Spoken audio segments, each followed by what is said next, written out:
everyone, in front of me I have the Xiaomi 12 smartphone, and in this video I would like to show how you can install an Opera browser to your device. So let's go ahead and start. First of all, we need to open up the Play Store.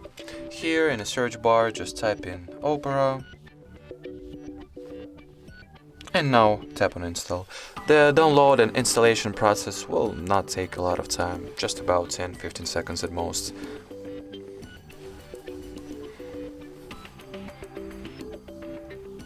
And we're all done. We may now open the browser itself.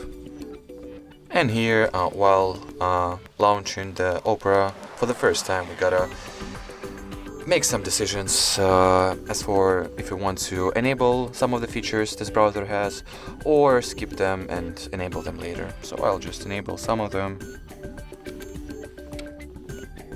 It is also asks to give Opera some of the permission it needs, so you just go ahead and press and allow.